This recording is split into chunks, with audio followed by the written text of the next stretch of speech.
Salut à tous. J'aimerais vous parler aujourd'hui de l'amour inconditionnel. Mais j'aimerais te parler de l'autre face de cet amour inconditionnel. Celle que l'on n'en voit pas forcément. Et celle qui nous emmène dans des croyances liées à ce que doit être l'amour inconditionnel. Avec ses acceptations, les acceptations de dysfonctionnement, etc. On parle d'amour inconditionnel, mais quelle est la définition ? Aimer sans attente, sans condition posée sur l'autre, pour qu'il mérite notre amour. Un amour qui dit « Je te vois dans ton humanité, dans tes ombres, comme dans ta lumière, et mon amour ne dépend pas de ce que tu fais, dis ou choisis. » C'est souvent cet amour-là que l'on vit sur ce parcours d'éveil à travers ce qui se dit de la flamme jumelle. Mon éveil a été celui à travers l'amour, a été aussi à travers cette histoire surhumaine et qui n'existe pas dans cette réalité-là. Mais c'est aussi quelque chose qui te fait dévier, qui te fait aller dans des choses au fait que jamais avant tu n'aurais accepté. Donc il y a peut-être quelque chose aussi à peut-être revoir, peut-être se regarder et se dire où est-ce que j'en suis ? Pourquoi je suis là-dedans ? Pourquoi est-ce que je continue avec ça ? Pourquoi est-ce que je suis bloquée par rapport à ça ? Et pourquoi j'arrive pas à avancer pour certains ? Donc un amour profond, c'est un amour qui est libre aussi, c'est non possessif, souvent associé à l'amour maternel, ou à une forme d'amour divin, source d'âme à âme, pas besoin de retour, il est don plus que le lien contractuel. Les dérives courantes, là où ça devient glissant, c'est quand ce terme est utilisé pour justifier, maintenir des dynamiques toxiques, violentes ou abusives. Dans la première, c'est la confusion avec la soumission ou l'effacement. Je continue d'aimer même si je suis maltraitée, ignorée ou utilisée. Et ça, c'est grandement lié au masque du gentil et de la gentille. J'en ai fait un podcast là-dessus dernièrement, si tu veux l'écouter plus en détail. Donc l'amour inconditionnel ne veut pas dire se renier soi-même ou tolérer l'inacceptable. Aimer inconditionnellement ne veut pas dire rester ni donner sans limite, sous prétexte d'être loyal et engagé. Aimer, oui, se poser une frontière claire, liée au respect ou de partir pour se respecter, se protéger, se sentir serein. C'est ce qui arrive dans ce parcours de flamme jumelle. À un moment donné, il y a un stop, il y a un ça suffit. Et un des deux s'en va, parce que ce n'est plus possible. Donc c'est là, au fait, que vient l'amour pour soi. En deuxième, c'est la spiritualisation de la dépendance affective. On dit aimer inconditionnellement, mais ils sont en fait dans une attente de reconnaissance, de fusion ou dans une peur de l'abandon. Ce n'est pas de l'amour, c'est un besoin d'enfance non reconnu, souvent issu de blessures. 3, c'est la justification du pardon immédiat ou du déni de souffrance. C'est ce qui arrive dans ces va-et-vient aussi sur ce parcours. Donc je lui pardonne tout, car je l'aime inconditionnellement. Parce que c'est lui, parce que c'est elle, parce que c'est l'unique. Donc le pardon authentique vient après un chemin d'intégration et de vérité intérieure. C'est comme si là, à un moment donné, il y a des choses qui sont minimisées. Elles sont balayées parce que la personne revient, parce que c'est tellement fort, parce que c'est tellement intense. C'est nourri et ça suffit. Comme si des choses ne sont jamais remises en question ensuite et comme s'il n'y a pas de discussion ensuite sur ce qui s'est passé. Tout coule de source, comme si c'était normal. Donc l'amour inconditionnel ne nie pas la douleur, il ne saute pas les étapes de guérison, sinon c'est du contournement spirituel.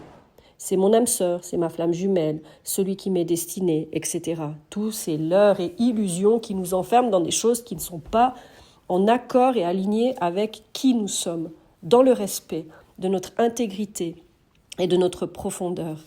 Donc un amour inconditionnel sain, ça commence par soi. S'aimer, se respecter, poser ses limites, ne plus trahir sa vérité pour garder un lien. Il l'aime, l'autre, libre d'être qui il est. Sans vouloir le changer tout en étant lucide sur ce qu'on accepte ou non dans notre vie. Ce qui déterminera si la relation proposée est faite pour nous ou non. Il ne cherche pas à sauver, réparer, contrôler ou fusionner. Il est ancré dans la conscience et la responsabilité.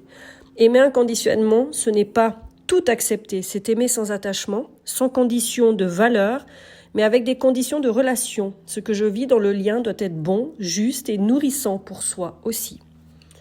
Il y a quelque chose qui questionne sur ce sujet. Les dérives. En tant qu'hypersensibles, nous sommes biberonnés à coups d'amour inconditionnel. Pour beaucoup, le masque du gentil est posé depuis l'enfance, suradapté à une manière d'aimer à condition, en famille, dans la société par la suite. Nous prenons l'amour. Nous baignons dans cette fréquence depuis toujours. Mais nous n'avons pas vu autour de nous ce qu'est l'amour dit inconditionnel. En réalité, puisque dans ce monde, il est rare. On s'aligne à l'amour présenté, celui froid, à coups de va-et-vient. De à la fois oui, puis une autre fois non. On grandit avec cela, on s'efface, on se met en retrait. On accepte des miettes, le peu qui nous est offert. On se croit à force pas assez, pas à la hauteur de l'amour donné par les autres. On nous fait comprendre qu'on est trop, qu'on exige trop, qu'on en demande trop. On change sa posture intérieure. On s'infériorise, se croyant pas capable d'aimer. Notre gentillesse nous perd. Elle est abusée, utilisée, brisée. Cette fameuse gentillesse qui est un masque également, celui de la suradaptation. Face à des fonctionnements dysfonctionnels, familiaux en premier, puis sociétaux, amicaux et amoureux. Plus j'avance, et plus je perçois comme deux clans bien distincts, venant bien évidemment de nos blessures d'enfance, blessures de vie, de nos protections mises sur deux réalités, celle des dits gentils et celle des profiteurs, manipulateurs, égocentrés, narcissiques de différents degrés. Et je ne suis pas en train de parler de pervers narcissiques là-dedans, parce que ça c'est un degré encore plus haut, où la personne a qu'une seule intention, voler ta lumière et te détruire, et détruire ta vie. Donc on n'en est pas du tout là dans ce que j'essaye d'expliquer aujourd'hui. Donc il y a ceux sur le plan inférieur et ceux sur le plan supérieur, ceux qui voient à l'extérieur depuis le bas, avec cette barre à atteindre, et ceux depuis le haut qui se pensent au-dessus de tous, le piédestal, où tout leur est dû. L'éducation, on est pour quelque chose. Ceux qui ont eu trop, comme des mères trop poules, à adorer leurs enfants, plus leurs garçons, à les élever comme des enfants rois. Il y a des mères absentes émotionnellement, qui, elles, étaient aussi des narcissiques manipulatrices, à humilier, rabaisser, à se servir des autres, de leurs enfants pour son propre intérêt, créant des dépendants de toutes sortes, des mères gentilles, au possible, qui disaient oui à tout, sans pouvoir mettre de cadre, des parents absents, fuyants. Oui, ils ont fait de leur mieux, avec ce qu'ils pouvaient, avec les moyens qu'ils avaient, disent-ils, créant des égoïstes, indépendants, trop autonomes, et des personnes qui s'effacent, s'oublient, laissant la place à l'autre, aux autres. Nous sommes tous des écorchés de l'amour. Ceux qui ont grandi ensuite avec des fantasmes de liens plus vrais, plus connectés, faire différents de nos parents. Ceux des films d'amour et des histoires qui finissent toujours bien.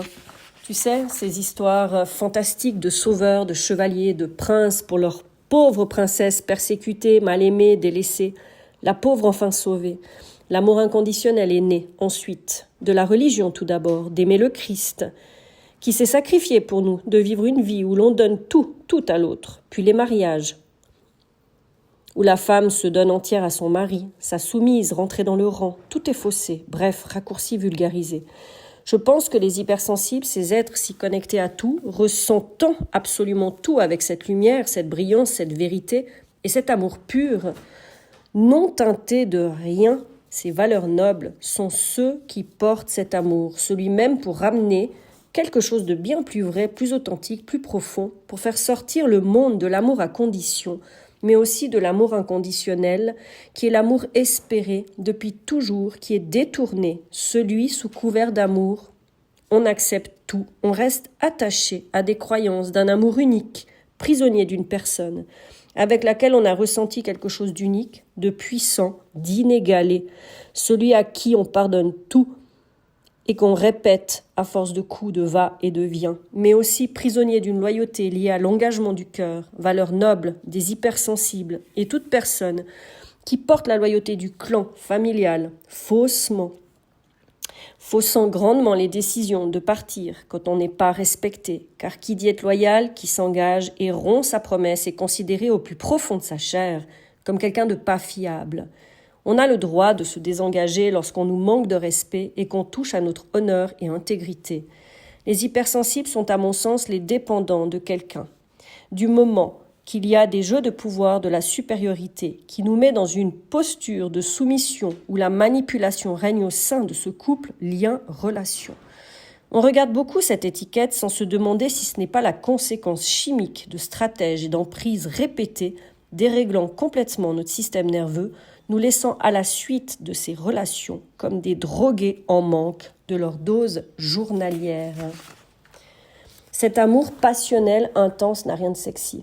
Et aujourd'hui, je pense que cette façon d'aimer de celui en face est un amour par intérêt, par possession, tel un objet à sa merci. Un jouet pour se satisfaire, qu'on délaisse quand on a perdu l'intérêt. Tu sais, cet amour, je l'ai vécu, comme toi. Où tout paraît idyllique, où tout va vite, trop vite. On nous amène si haut à coups de mots, love bombing, dit-on aujourd'hui, pour nous faire chuter du gratte-ciel lorsqu'on est amoureux, suffisamment épris pour commencer le jeu. Celui du pouvoir. Je te prends, je te jette. Je t'élève, je t'écrase, provoquant une dépendance, une accroche profonde, que lors de séparation tu en ressentes la douleur dans ta chair du manque. Tu y retournes, car les croyances te crient toutes sortes de choses. J'ai jamais ressenti cela avant. C'est le bon, c'est l'unique. Mais aussi, on rejoue le vide d'un parent absent. Et on croit qu'aimer, c'est cette sensation.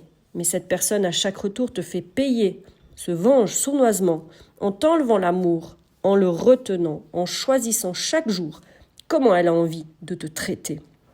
Normal, tu restes. Tu donnes l'image que tu manques de respect en acceptant ces choses. L'autre le croit, il en profite. Les gentils, on les piétine, ça inspire. Ce non-respect, ces non-limites, on les teste comme des enfants qui testent leurs parents pour voir jusqu'où on peut y aller. Mais toi, en dedans, tu sais que ce n'est pas sain, que ce n'est pas bon. Tu restes comme envoûté, ta tête prise, en prise, incapable de te distancer, car tu sais que la douleur est plus forte, sans qu'avec l'autre. Ça peut durer longtemps. Tu sais, dans cette relation dite de flamme jumelle, c'est ce qui se passe. Et ce qui est bien ancré dans cette spiritualité New Age. Non, c'est cet autre. Tu dois rester, c'est ton rôle, il va changer. Grande séparation, grande souffrance. Mort en dedans, la nuit noire. Et si c'était en réalité un sevrage de ta drogue? Celle alimentée, suralimentée, en un amour illusoire qui n'existe pas en réalité.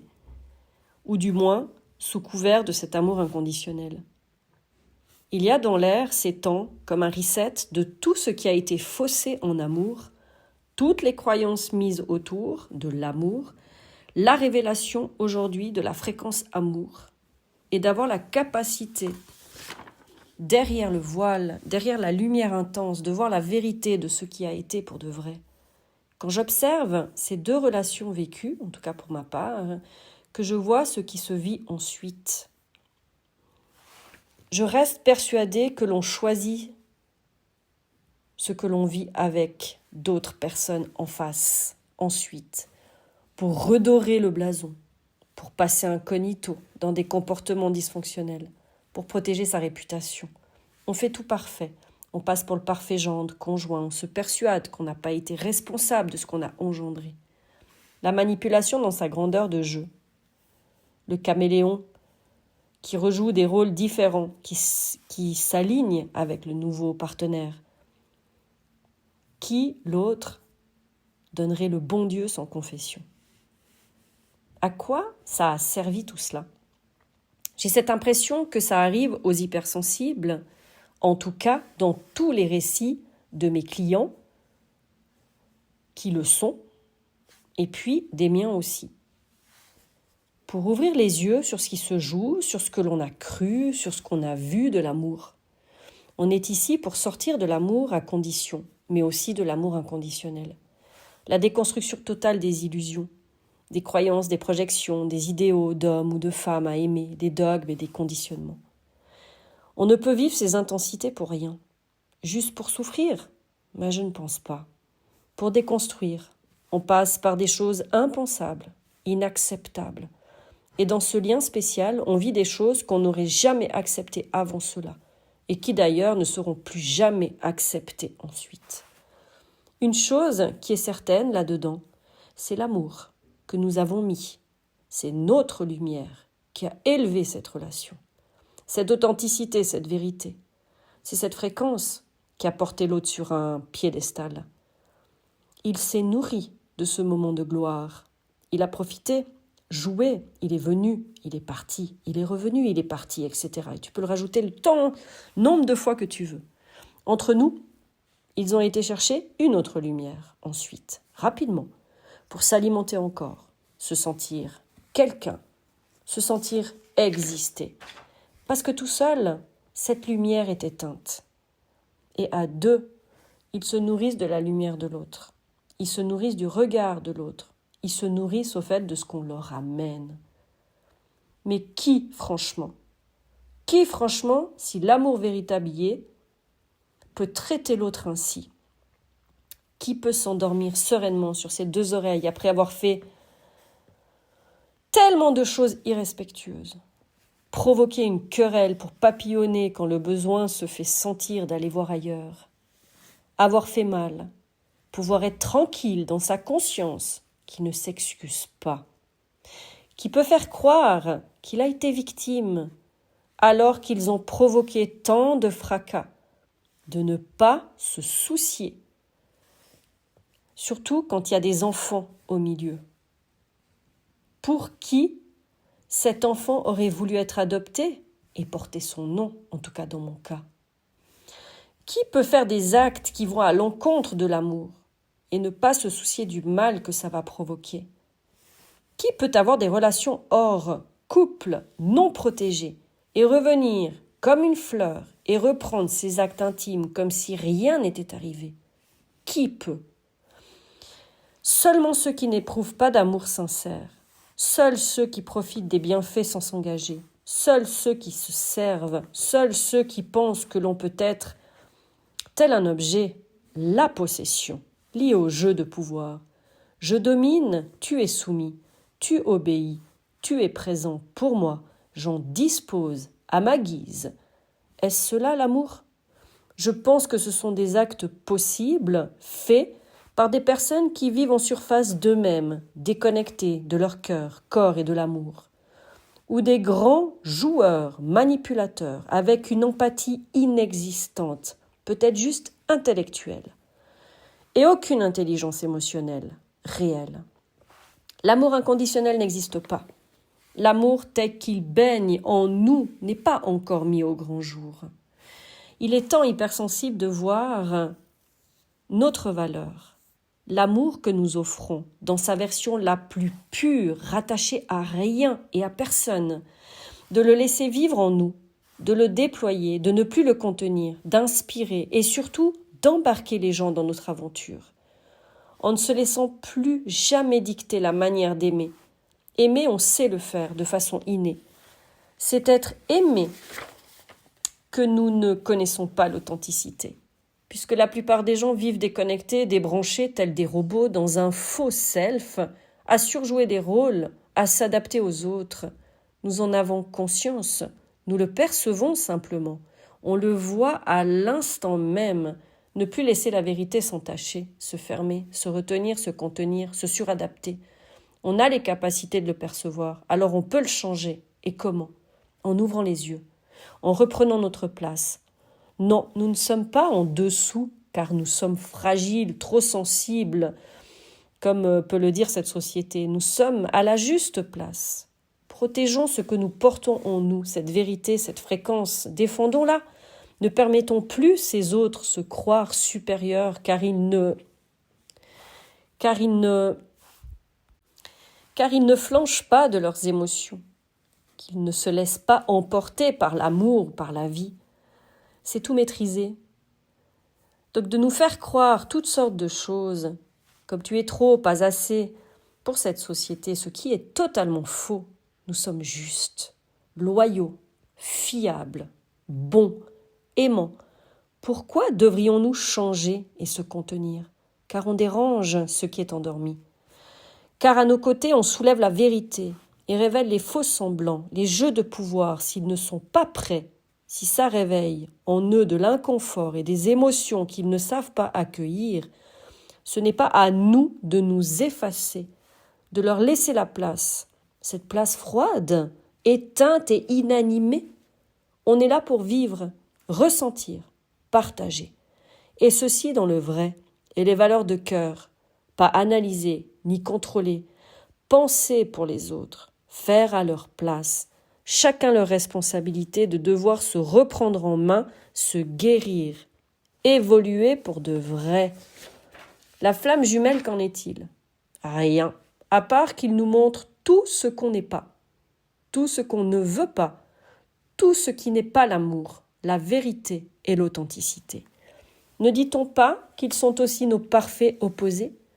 Que par leur attitude, pour certains, on arrive à se rejoindre enfin, à se connaître, à poser ses valeurs, ses envies, surtout valables pour certains d'entre nous qui n'ont pas pu prendre leur place, pas pu exister pour qui ils étaient depuis l'enfance, pas osé s'affirmer, pas osé se positionner, que parce qu'ils ont vécu ensemble, ça a permis à poser son identité véritable. Je me disais ces jours, j'étais restée fixée sur cet amour hors du commun, sur la partie incroyable, inconnue, mais surtout en déni des horreurs que cette personne a osé faire, dire, agir.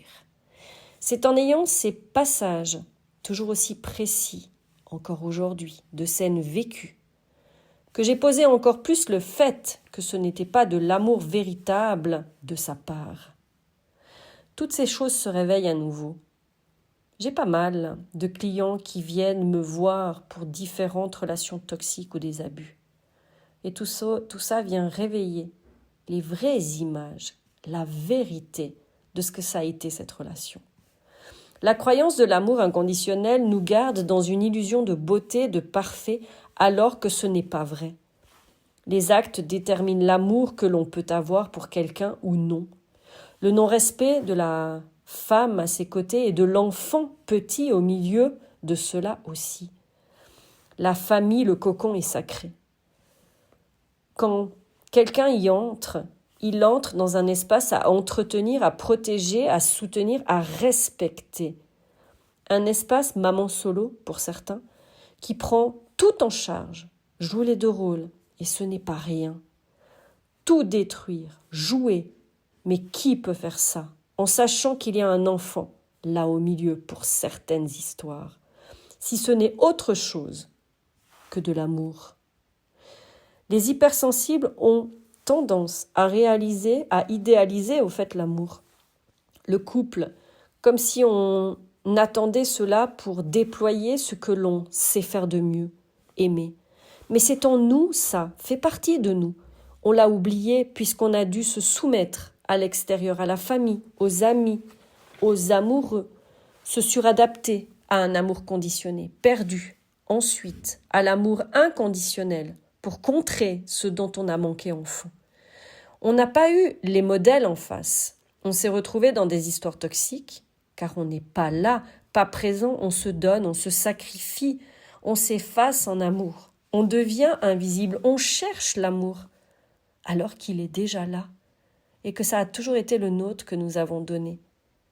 C'est pas un autre amour qu'on a reçu. On a donné l'amour. À nous aujourd'hui d'être visible de ce que l'on offre au monde, en prendre conscience, revenir dans son corps, reprendre sa juste place, se voir, se connaître, permet de voir le monde et cet autre avec un autre regard, celui de la vérité cette fois. Cette vérité-là, elle n'est pas aussi belle qu'on a bien voulu le croire ou nous faire croire. Il nous fallait imparfait, opposé, pour que l'on puisse se voir enfin. Donc on a dû avoir cette personne différente en face de nous, à l'extrême. Parce que c'est uniquement à l'extrême qu'on a pu se réveiller d'un long sommeil. Pourquoi attirons-nous des gens profiteurs et manipulateurs? Car en ne prenant pas notre place complètement, nous laissons la place à l'autre, et par notre masque du gentil, on n'a pas de limite, pas de positionnement. On se soumet à l'autre au nom d'un amour qu'on a cru toute notre vie vrai, alors qu'il ne l'est pas. Nous l'avons par contre ressenti à travers l'autre, puisqu'il est notre miroir parfait. C'était notre amour, le nôtre, que nous avons perçu en réalité. aussi beau, aussi puissant, aussi intense, aussi rare. Et c'est cette découverte que nous pouvons remercier par rapport à cet autre pour nous l'avoir révélé. Cette déconstruction profonde pose chaque jour cet amour en nous. Il n'y a plus qu'à le répandre.